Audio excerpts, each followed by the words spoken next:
that working okay? All right. All right, thank you so much. It's a great pleasure to talk with you today, an honor, in fact. So I think you can see the picture now. What you're looking at from here is our research station is where we've taken this picture from. And this is looking south from about 30 miles north of Manhattan, which is where our pollen monitoring station is. So you might just be able to make out way in the distance, you see the towers of Manhattan. So the tall buildings which are just going up, some of the tallest they've ever been, in fact, just going up in Midtown Manhattan. You're seeing in the foreground, too, also the part of the New York City water system. That's the reservoir at Kensico. So that's the body of water you see. So we're looking from a place that is, well, pretty much 100% tree cover. But when you look at Manhattan itself, it's probably less than 20%, or until recently it's been less than 20% tree cover. And that probably compares with Boston is about 27%. And so this issue has been of some discussion in recent years because we just embarked on something called the Million Trees Planting Program. And this began in 2007, and it was designed to address a number of issues, including climate change.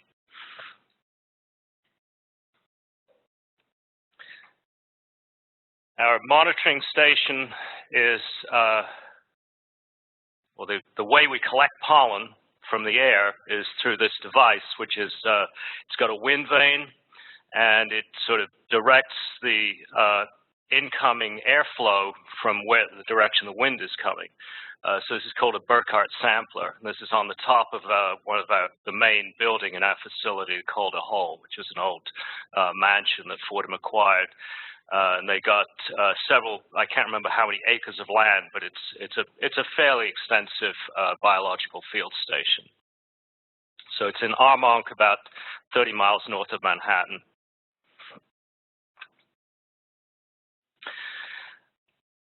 Now, air quality has been still a big issue. Now, in general, I would say cities are a good idea for the environment because it kind of keeps people and resources all in one place, and it tends to free up land for conservation purposes. So all other things being equal, cities are actually a good idea. And last year, a lot of you probably know this, that the Earth's population of humans became urban, for the majority urban, for the first time. We're now about 55% urban. And this is projected to increase at about 2% per year for some time yet. Now, air quality is still an issue. Air quality and something that many of you may have heard about, the urban heat island effect. So the urban heat island effect is something that cities tend to retain heat for longer because of the hard surfaces, the buildings, the lack of evapotranspiration, that is the lack of activity of trees and other plants, which are having a cooling effect. So you're going to have a residual heat that often persists through the nighttime, particularly in hot weather. And this is unequally distributed. One of the things that's become an issue for environmental justice is that it tends to be the poorer areas or lowest socioeconomic neighborhoods that tend to have the highest instances of extreme heat. Now, extreme heat is probably the largest cause of death globally of all weather-related events. So this is not a trivial issue.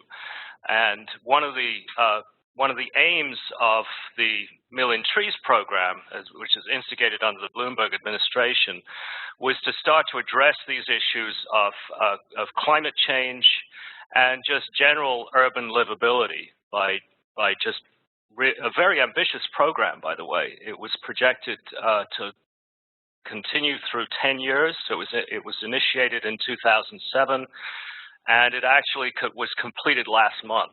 So they planted the millionth tree just in October of this year.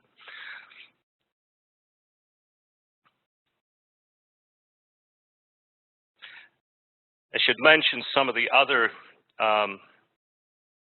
pollutants that we're talking about here. So the usual pollutants that we consider, like carbon dioxide, carbon monoxide, the nitrogen oxides, sulfur dioxide, which is particularly acidic, and ozone.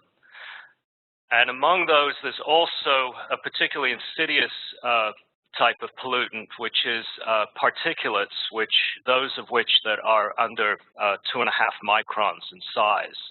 And the reason being is that the sooty particles that get caught in your nose and throat are actually not the ones that are the most dangerous, because they tend to get trapped where you can actually get rid of them. But the really small particles, what are called PM 2.5, 2.5 microns, they get past all your nasal defenses and deep into your lung, where they can actually pass through the respiratory membrane. And these have been associated with increased risk of stroke and heart attack because they actually can pass into the bloodstream through the respiratory zone. And it turns out that most of the PM 2.5 particles that we get in New York City are actually coming from out of state. So about 55% of these are actually coming from the Midwest, mostly from industry, coal-fired plants, etc. But the neighborhood-to-neighborhood variation that you get in New York City is actually caused mostly by traffic and by the use of old boilers that are using residual fuels. So this is one of the things the city has been actively addressing, is getting buildings off of these old type furnaces, which use number 6 and number 4 residual fuel. The number 6 in particular is just about a grade above road tar, so it's particularly nasty stuff, and it produces a very small portion of the buildings in New York City actually produce probably 60% of the PM 2.5. And in poor neighborhoods, they suffer from this at a much greater rate. So again, this is an environmental justice issue.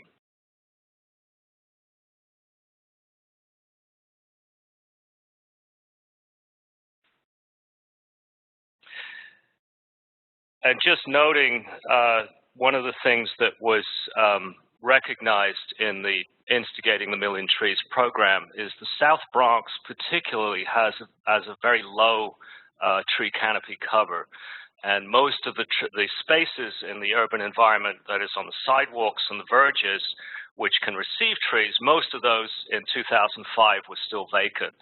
So there was a big effort to get those completely planted initially. So the first trees that were being planted were actually started in the South Bronx.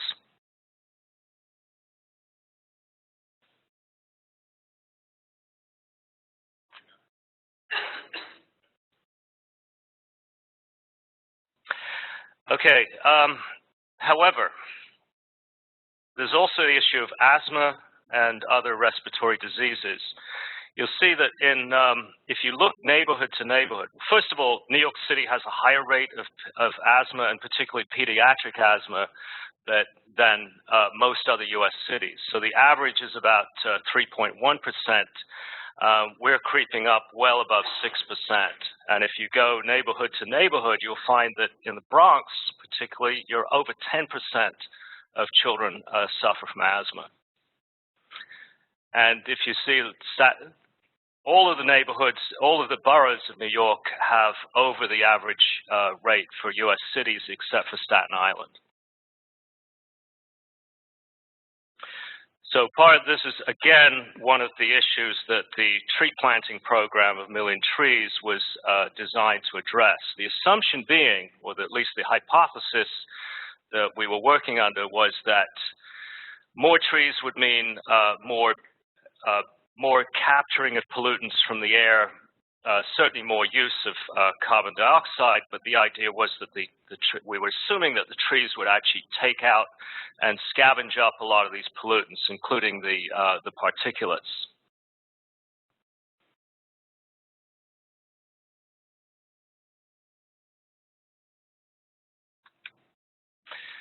However, it's turned out not to be the case. It's turning out that not only not only do trees not seem to provide any significant protection against causes of, or at least triggers for asthma, there seems to be some evidence now that they're actually working in the other direction, and this is mainly because of tree pollen. So we did a study. We started working with people at the Mailman School of Public Health at Columbia in 2008, and then by 2011, we'd actually gathered enough data from our pollen data set that we could actually start tallying this up with the rate of allergy medication sales in New York City. So these are contributed by the pharmacies, the chains of pharmacies like CVS and Rite Aid and stuff. They actually contribute the data, and it's anonymized, so we don't know who's actually doing the purchasing, but we get raw numbers through the Department of Health on how many of these over-the-counter allergy medications are being sold. One of the things we found was that there's actually a very clear correlation between certain tree species and the frequency in which allergy medications are being purchased in the drugstores. So in addition to the fact that there's no clear effect, beneficial effect of tree canopy, there seems to be also a contradictory effect in terms of pollen. Now, this wasn't yet tied to asthma, but later on, actually it was about 4 years later on, this summer, we published a paper showing that, in fact, it is associated, the tree canopy cover is actually associated with increased rates of asthma, and some trees in particular were identified. Yeah, so this study, the one you're seeing on the lower part of the slide here, this was based on a cohort of 727 births that took place between 1998 and 2002, and showing that by age 7, there was a very high rate of children were actually starting to suffer from allergy and asthma. And this cohort was actually focused in the lower, the poorer areas of Upper Manhattan and South Bronx. However, the taxonomic nature of the tree cover was not known. It was just done by LiDAR scan, so we were able to get the overall tree canopy cover. The group at Columbia calculated all this, and they showed a correlation between the percentage cover and the rates of disease.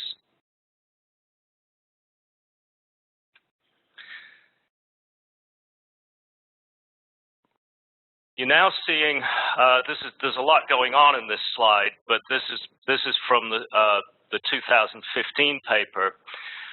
You're getting all the years from 2002 to 2012 here, marked in the colored bars. And what you're getting at the top indication, the top graph there is indicating the allergy medication sales, that is over the counter, not prescription allergy medications. And then there's the asthma emergency department visits.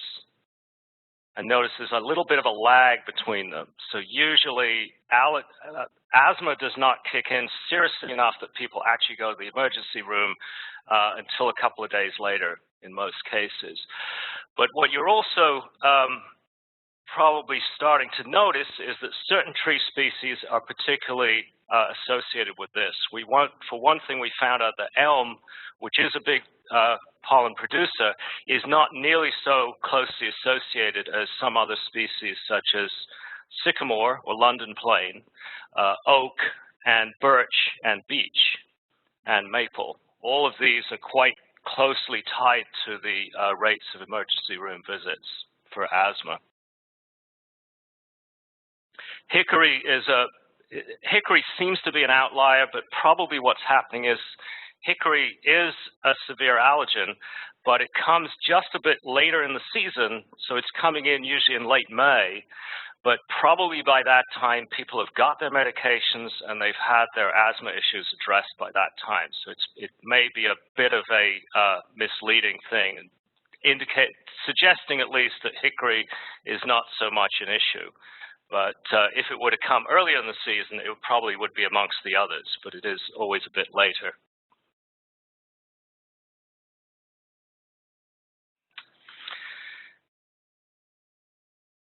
So one of the great things about this 2007 plan, it was very comprehensive. It provided for research to start happening at the same time as the tree planting program.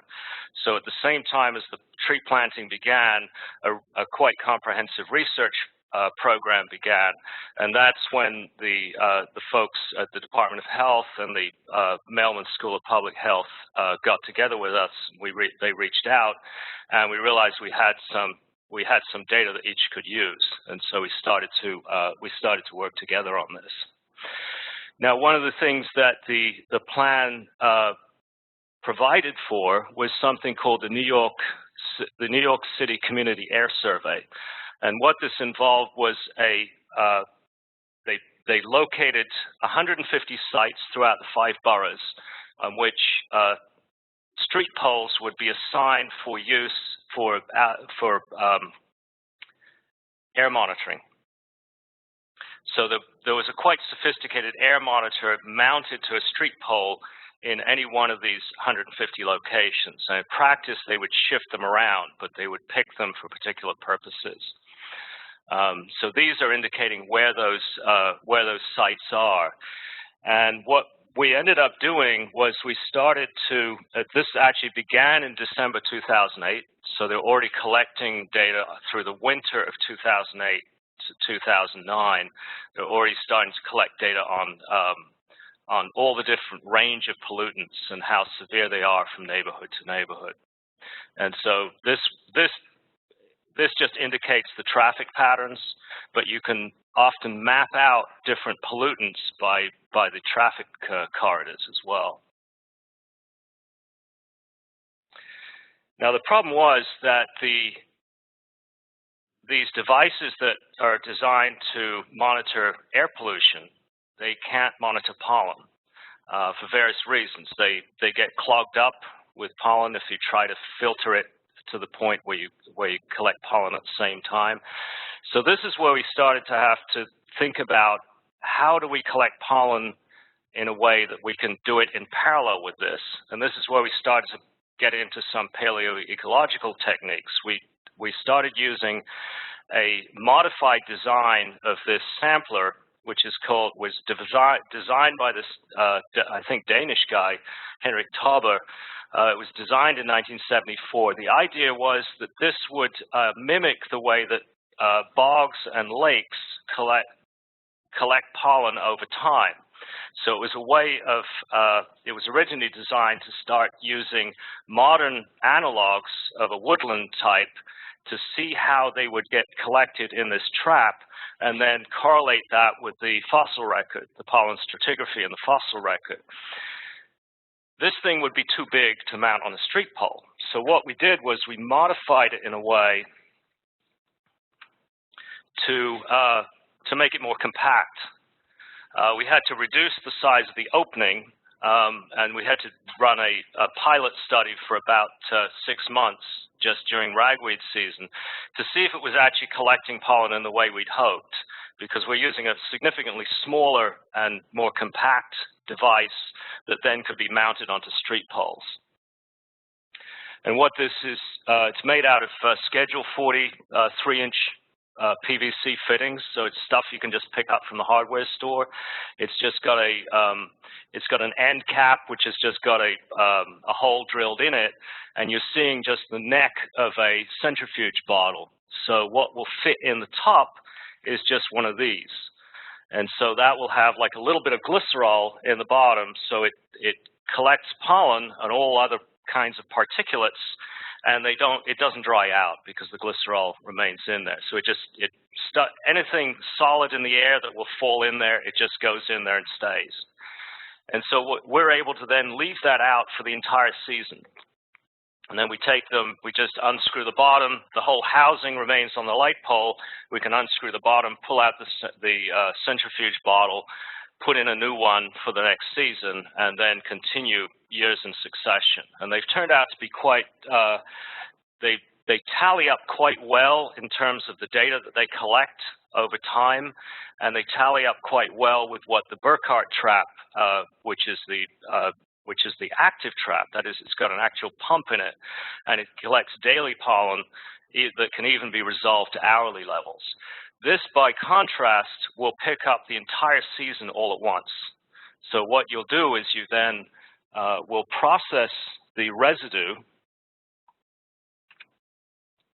Actually, I'll come to that in a minute. Let's just go through some of the locations and how these were mounted.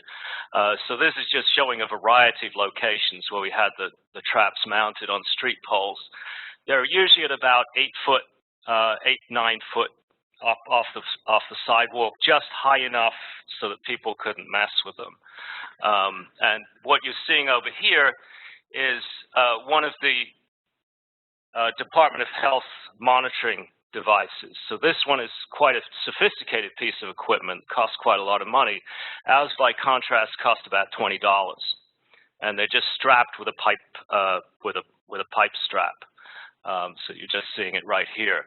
So this one is in Central Park, where there's an active monitor mounted there.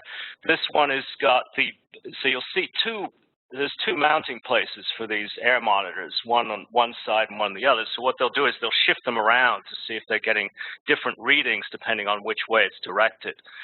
We put all of our samplers in a westward direction, and then we tried the following year seeing if you put some of them replicates on either direction, are you getting significantly different readings? It turns out for the most part, no, but we've still got to finish the analysis on that.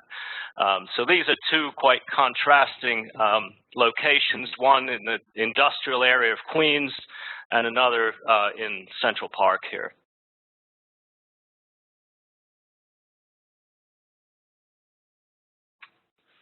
And this is just to indicate how resilient they are to urban assaults.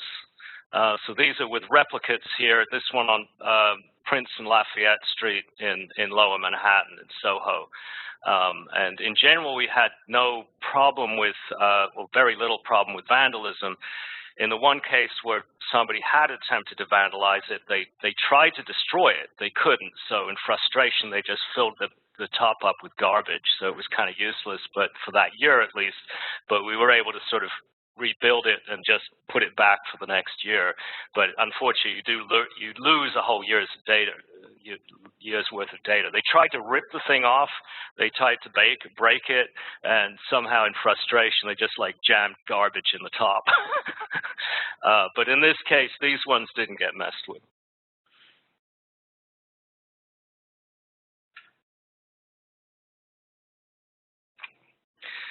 And this is extending the use of paleoecological techniques. We spike the samples, that is, we put a tablet, and this is done. This is standard procedure in using pollen analysis or fossil pollen analysis in paleoecology, in order to get to standardize the volumes with the amount of pollen. You would add a tablet of, in this case, lycopodium. You can use artificial beads as well, microscopic beads, but we tend to use lycopodium, which is club moss spores, and they're calibrated so that you put about, this is like about 20,000 and change per tablet, plus or minus about 1,500. And these are each added to one to each sample. So you count the pollen grains and the lycopodium, and that way you can calculate overall concentrations in terms of how many pollen grains got in there per unit area, because it's the area of the opening of the centrifuge bottle will be the standard there. And then they had to be treated with hydrofluoric acid.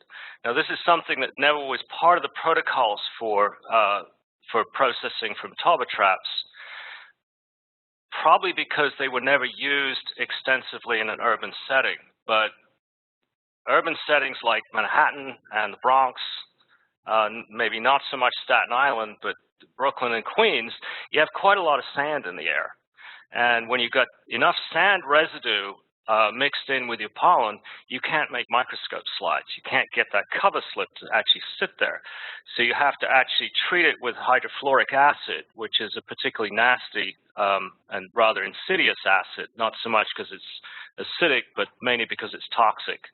And you get a bit on your skin and it interferes with your calcium metabolism, and you can be dead within 24 hours. So you have to wear a lot of protective gear.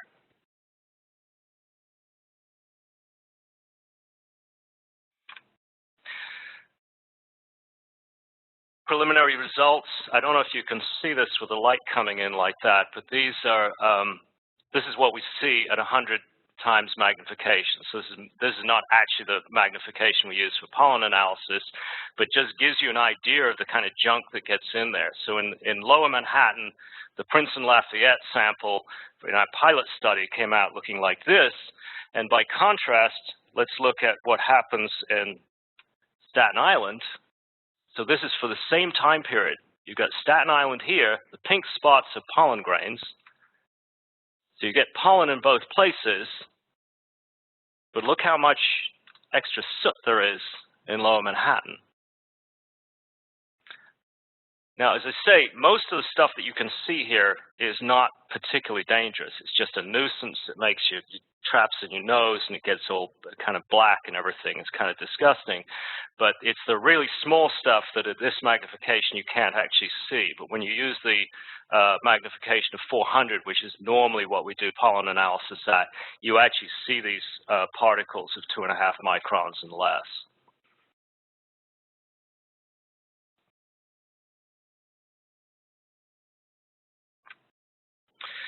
So let's look at some of the results here. I'll just go through these quickly. There's probably a lot you could get out of this, and we did get a lot out of it, but this is what the total tree pollen influx was from our, this is 45 sites, of which we had 10 replicates. So we have 10 replicates that would be moved around between different ones in successive years. So for 2013, this was our total tree pollen influx. So the darker circles there are the ones that have the highest. And these are not trivial numbers. You're talking about differences between neighborhood of almost 6-fold. So going from, from about 2,000 about 3,000 to about close to 18,000. And then if we go, so I'll just go from total tree influx, and we'll just go through these real quick so you can see how they contrast. So now these are going to be going by taxonomic differences. So we're going first with oak, sycamore, birch, maple. Go back again. So you see how it's different by neighborhood. And some of the places you'd expect to be high aren't necessarily high. I won't draw out all the results we've got so far because they're still getting analyzed. But what we are finding is there's a significant difference between neighborhoods of the amount of allergenic tree pollen that gets dispersed, which is actually kind of a surprise to me. I thought things were generally fairly well dispersed, but there is actually a significant difference. What do we do about this? So to kind of conclude here, does this mean we should not plant trees? Well, my answer would be no. I think we need to start thinking more carefully about which trees we plant. And this was never really an issue when the tree planting program was beginning. There were lots of public objections, but nobody really raised the issue about allergy and asthma. For some reason, that was not really on anybody's mind at the time. Now we're starting to see that this is actually kind of important, especially when you've got rates of pediatric asthma in some neighborhoods reaching close to 10% or above. So my suggestion for this is if we start thinking about which trees to plant, I can give you a list of which ones might be more suitable. Now, bear in mind, we live in what E. Lucy Brown categorized as an oak hickory woodland, which back in her day, which was in I think the 1940s when she first described this, chestnut was a big part of that. Chestnut's no longer part of the picture, but we're still in that basic woodland type. And this area around Boston is probably right on the edge of that region. So it's not practical to say we're going to change that woodland type. We're still going to be in that woodland. And so natural areas probably need to be considered separately. But when we're talking about street trees, that's not something that people can get away from. I mean, there's a case to be made that people with asthma should probably not be near parks, at least for that narrow part of the year. They shouldn't be close to parks because it's clear that that is going to have a big effect. Being probably within a half kilometer of a natural area that's going to have oak and birch, et cetera, is going to be a significant problem.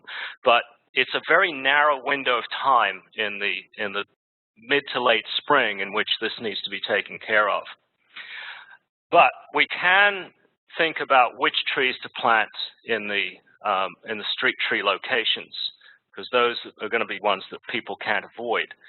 One of them I suggest, which hasn't been considered, which is part of the oak hickory mix, is the tulip tree. You've got tulip. I put a small one there of pawpaw. Nobody's even thought about pawpaw recently, but that's another one which is part of this mix, which is actually fairly rare now. We could include as well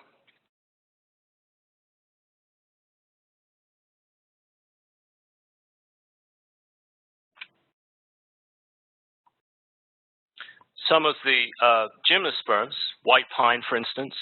White pine does pretty well, very close to urban pollution. And hemlock is one that doesn't do too badly. It's being attacked by pests right now, but it's probably something that in a street tree venue, it could probably be treated adequately. Red pine would be another to consider.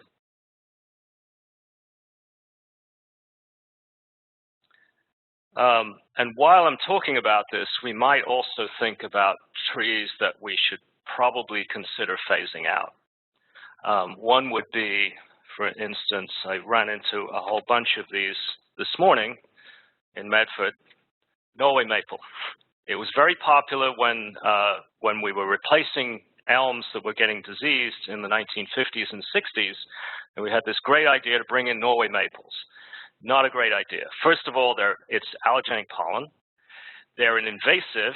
I found them all over Medford. Everywhere there's waste ground, there's Norway maples everywhere.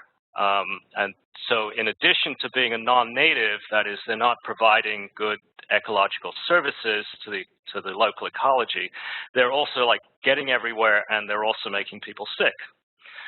So much of the pollen from maple that is causing people trouble is probably from Norway maple. More of it. Yeah, this is actually a real rogues gallery because you've got the whole lot here. You've got black locust, which is probably not a major allergen, but it's a major invasive, and Norway maple. And you've probably even got mulberry here. And I'll talk about mulberry in a minute. And the other one I think we should consider phasing out, although it's a big favorite of a lot of people, is London plane, because that clearly is causing a lot of sickness. And it's a non-native too. So we have the eastern sycamore, and the eastern sycamore has its place usually along river courses. But we've been in this habit of planting them as ornamental trees, but I think there was little awareness that they were actually causing allergy and asthma. Another one we could consider here is the one which is already used as a street tree, is the basswood. Basswood, linden, Tilia species. These are ones that do quite well as street trees. This one also in Medford this morning. So Tilia americana is a perfectly suitable native tree. Other ones to consider, I had a list of them that I didn't write in here, but let me see if I can remember. It's actually a longer list than I imagined. Sassafras is another. Pawpaw we mentioned. Persimmon, American persimmon is another. So by choosing natives, this is not just a prejudice of like preferring natives over foreigners, but really these are trees that provide ecological services. That is, they'll have a lot of invertebrates that feed on them. The invertebrates feed the birds, and there's many other ways in which they provide services in the local environment that foreign trees tend not to do, just because they haven't been here long enough. The ginkgo is probably not a big issue. It doesn't exactly belong here, but it doesn't seem to cause allergy and asthma. It causes a lot of, it creates a lot of pollen, but it doesn't seem to create a big problem in that regard. And it tolerates urban pollution quite well.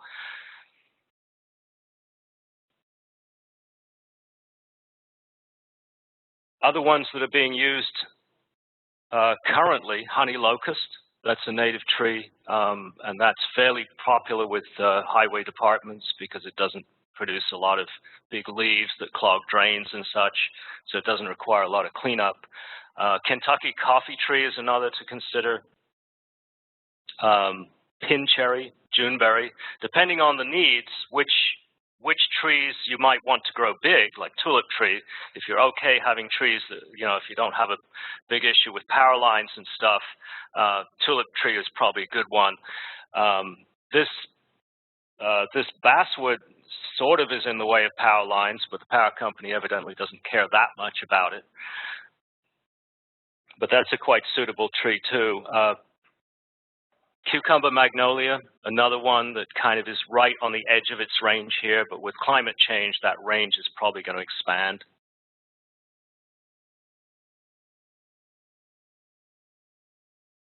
So I think I've provided some solutions here, but I think the main point I'm trying to make is that we do need to think about the taxonomy. The trees are not just trees. Tree cover is not just tree cover. The military tends to just classify things as bushy top trees because they're really they're thinking about what gets covered up, whereas the conifers tend to be, you can see between conifers from the air, but you can't. So yeah, we need to think more carefully about which trees we plant, and I think there's a great array of trees that are quite suitable.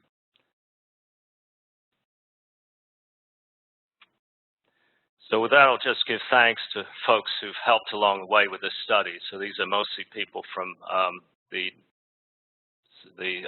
School of Public Health at Columbia, and also with the Department of Health at New York City. This has been a great collaboration, actually. It's been very fruitful. So I'll take questions.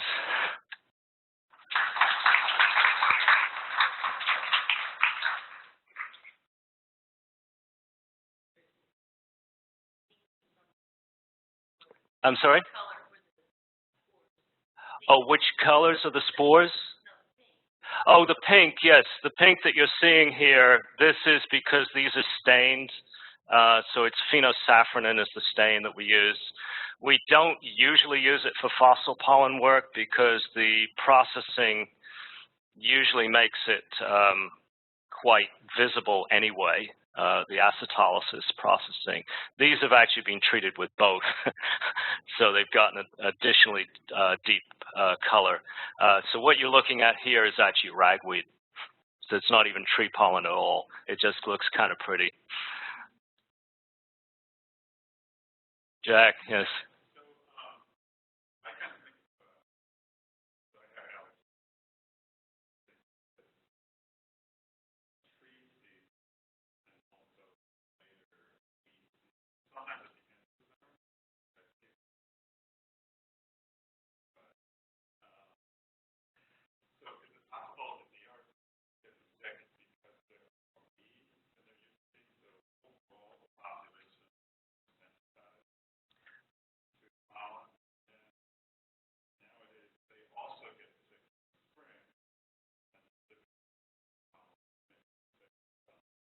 Okay, so the question is, about tree pollen in the springtime, and then is there any correlation with allergic sensitization to the fall pollens, which tend to be grasses and weeds? Is that right? Okay. Correct. Grass comes up. There's really two grass seasons. There are some species that will flower in late May to early June. There usually tends to be a lull in the summer, so there's not much goes on in July and early August. And then you get the fall season where the weeds come in. So what we call weeds, they're really herbaceous plants that are wind pollinated. So those include, usually the big season for grass, or the bigger season for grasses in New York City is the fall. We get the two, but the fall is usually the bigger one.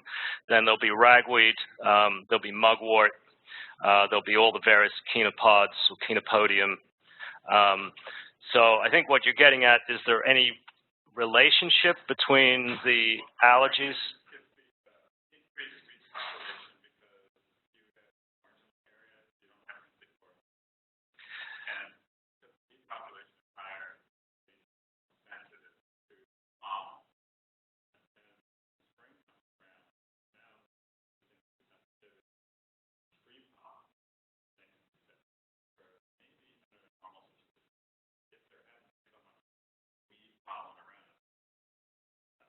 Okay, so is the fall season pollens triggering the sensitivity in the springtime? I'm not sure I know the answer to that, but one thing that did emerge from the study with the cohort in Upper Manhattan, South Bronx, is that once children were as sensitized to trees, they also got sensitized to fall pollen, the ragweed in particular, and also to cat dander. So there may be an effect of because for the Northeast, mostly it's trees. The weeds tend to be a minor part of the pollen season, or a more minor season. It's not like out west where the ragweed is a perennial. Here it's an annual plant. And so we could actually control it. It's complicated, but we probably could control it if we could control the edges of rural highways. But ragweed requires disturbance in probably the previous 12 months. And so when there's a lot of construction going on, there tends to be a lot of ragweed. But it seems as though it's happening the other way around. The tree pollen seems to be having something to do with sensitization to some of the other pollen and then other allergens as well, because it's so overwhelming in terms of the numbers we're talking about. I mean, there are some days when I'm literally counting 5,000 grains, like in a microscope. And it takes like 3 hours to do that. And that will translate to about a count of like 8 to 10,000 per cubic meter. Yes? I have two questions. The first one's probably kind of building on Jack. So you talk about increased asthma in the U.S., right? Yes, increased asthma in the U.S., right, yeah. I've heard a lot about the proximity to highways, that is associated with asthma. But I haven't heard it for like the Berkshires. So which is a forest landscape with lots of tree pollen. And so I guess my question is the lack of effect of putting trees into Manhattan and other boroughs of the city really a problem, because you've taken a bad situation, which is all the particulate matter, and now they have compromised immune systems to make them sensitive to tree pollen. Because otherwise you would expect asthma rates to be just as high in the Berkshires of Massachusetts, where they have very little particulate matter, but way more pollen. Okay. Yeah. Okay. So I'm just going to repeat the question a little bit, if I can. I think what you're pointing out is there seems to be lower rates of asthma where you'd expect it to be higher, like in the Berkshires. I think I don't know that we have data on this, but just the bit of data that I showed you about Staten Island, that would be a kind of an indicator in that they have exposure to quite a bit of pollen, maybe not all the same types, but the asthma rates are lower than average for U.S. cities, for Staten Island only. So there are other matters here. We're not going to stop asthma I don't think, by planting the right trees. But we may be able to prevent the crisis situations that happen in springtime. The underlying causes of increased rates of asthma may not be what we're able to address here. That may be more complex. The folks at the Department of Health said the only thing, that's before we got all this done, they said the only thing they've managed to tally it with was poverty. Now that could involve a whole complex of things going on. So what our part of this is that we can help, we may not be able to cure it because we don't quite know. There's probably a whole complex of things going on here in the urban setting particularly. So my second question is coming back to your list of good native trees. Do we actually know, like if I were to say, can you give me a list of allergenic pollen?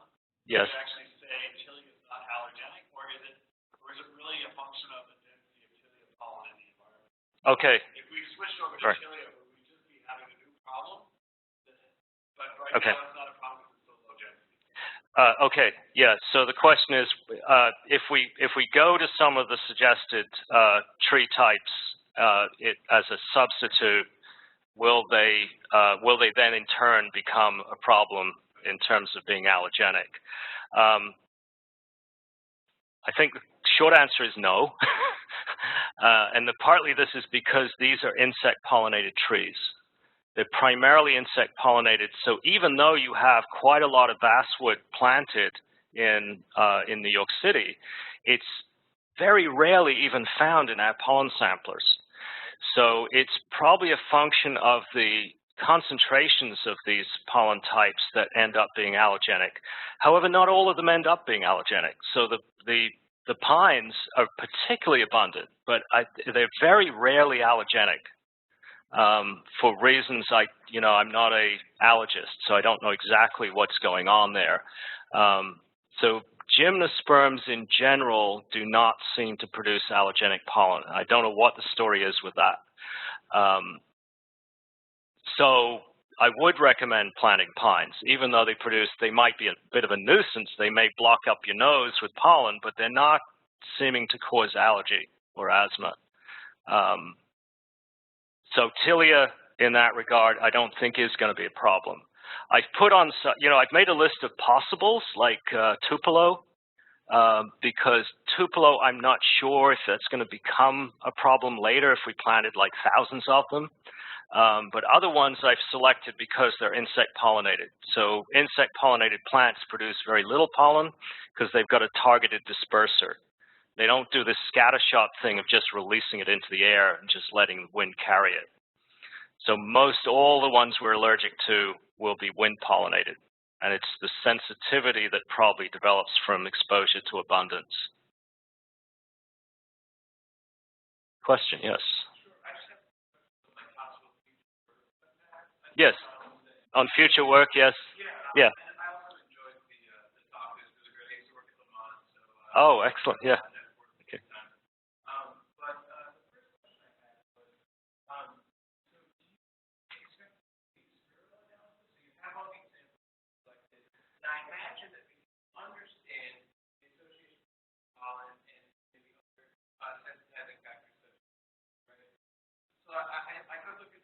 On whether there's an interaction between pollen and other pollutants, yeah, that is something we're going to start looking at. Yes.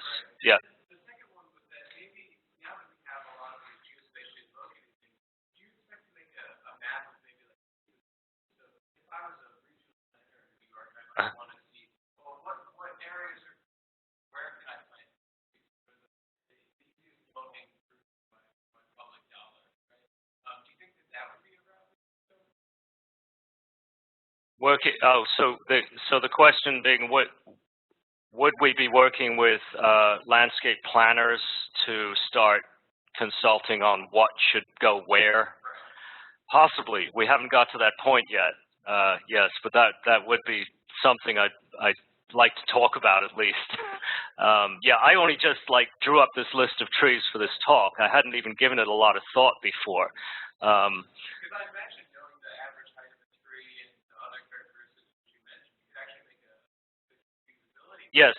Yeah. Yeah, the thing is that the program has already been completed, so we're kind of a little late for this. But yeah, exactly. For the future, when we're talking about replacing, and I think, you know, as I say, I think we really should seriously be thinking about replacing London planes, for instance. That would be an easy one. And I think we could eliminate mulberry entirely. I hadn't actually just talked about mulberry, but sometimes mulberry is the second highest and sometimes the first highest pollen type in the early spring. And it was imported from Eurasia. There's no reason this should be here. And I did talk to a landscaper one time, a landscape architect, and she said, oh, we probably couldn't get rid of that now, it's too late. But that's not really true. Woody plants you can actually eliminate, unlike things like ragweed. There was a ragweed elimination program in the late 40s in New York City, and it failed.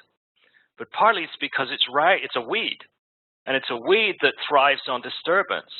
But anything woody, if you have a consistent program where you go through and you start taking them out one by one, they're going to come back, but you take them out again. And you keep at it, and you will start eliminating them. So I think mulberry is one that I would target for total elimination. There are some native ones, but they're not invasive. The one that we have is a European one. It just invades empty lots like crazy because the birds spread it. You know, they eat the berries, and then they just poop it out wherever they can. And another one that we could probably get rid of is ailanthus. You know, tree grows in Brooklyn. It's not nearly so severe an allergen, but it is a wind-pollinated type, and it is allergenic. Any evidence that a little bit of pollen is actually good for us? You might go along with the microbial hygiene hypothesis that pollen is here. Yeah, so the question about whether a little pollen might be good, I don't know. First of all, the hygiene hypothesis probably relates to bacteria and parasites, not pollen.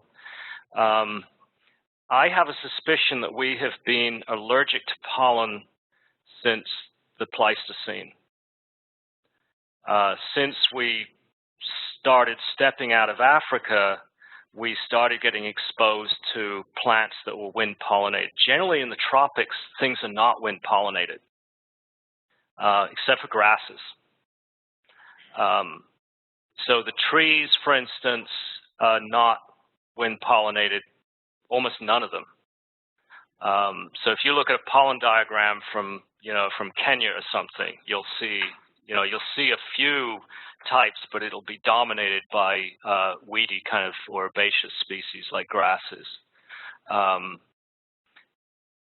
There seems to be some connection with endoparasites, particularly hookworm, but I really don't. Yeah, I don't think any of this has been studied thoroughly or rigorously enough to be able to confirm.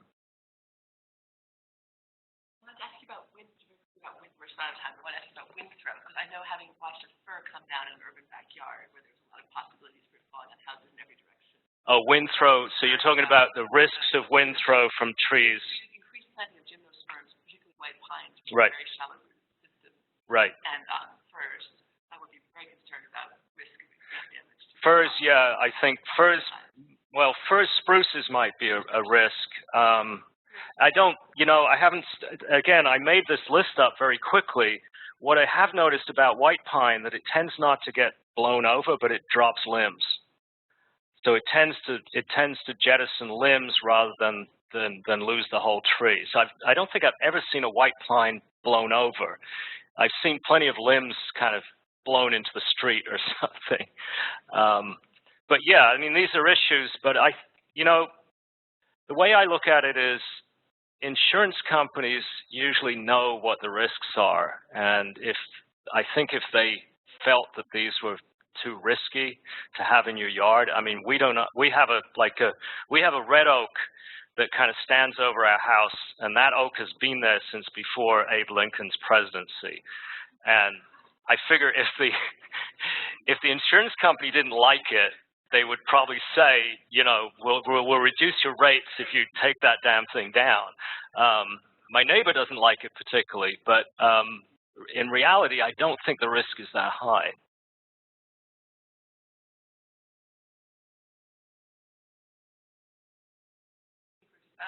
Okay. Thank you so much. All right. Thank you.